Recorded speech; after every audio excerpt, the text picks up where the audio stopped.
అసలు ఏంటి పవన్ కళ్యాణ్ మీద మీ అభిప్రాయం ఏంటి? అంటే ఆయన మంచి చేస్తున్నాడు.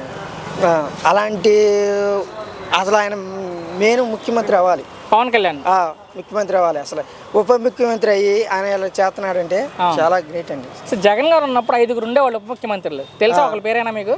మాకు తెలియదండి అసలు. 5గురు ఎవరు తెలియదు అసలు, ఏం చేశారో తెలియదు అన్ని బాకీలు అంటారా అసలు ఏం తెలియదండి. ఇప్పుడు వీళ్ళు వచ్చిన తర్వాతే తెలిసింది. వీళ్ళు వచ్చిన తర్వాత మంత్రి అనేది ఉప ముఖ్యమంత్రి అనేది అన్ని వీళ్ళు వచ్చిన తర్వాత ఉప ముఖ్యమంత్రి ఆయనే ఉన్నాడు ఒక్కడే.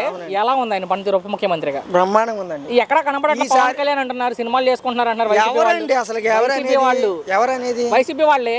తప్పండి. పేర్లు చెప్పమంటారా? అంబటి రాంబాబు కావచ్చు, పేర్ని నాని కావచ్చు, పదే వాళ్ళు చెప్పే మాటలు చూస్తున్నారుగా వీడియోలలో. నేను చూస్తున్నాలే, మీ అభిప్రాయం ఏంటి వాళ్ళు చెప్పే మాటలు? అందరూ చూస్తూనే ఉన్నారండి, చూస్తూనే ఉన్నారు. తప్పది.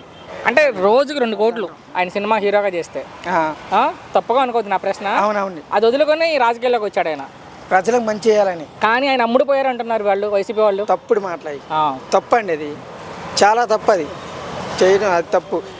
రోడ్లు వేయించాడు గిరిజనులకి, ఎంత మంచి చేస్తున్నాడు చూస్తున్నారుగా. మరి విమర్శించే వాళ్ళకి ఏం చెప్తారు? పవన్ కళ్యాణ్ విమర్శించే వాళ్ళకి మీరు ఏం చెప్తారు? చాలా మందికి ఒకటే చెప్పేది ఏంటంటే, ఒకసారి అనే ముందు చూసి తెలుసుకొని మాట్లాడాలి. చివరిగా భవిష్యత్తులో ముఖ్యమంత్రి అవకాశం పవన్ కళ్యాణ్ గారికి ఉంది. ఒకే ఒక మాట ఏం చెప్తారు పవన్ కళ్యాణ్ గురించి? పవన్ కళ్యాణ్ ఒకటే జై జనసేన.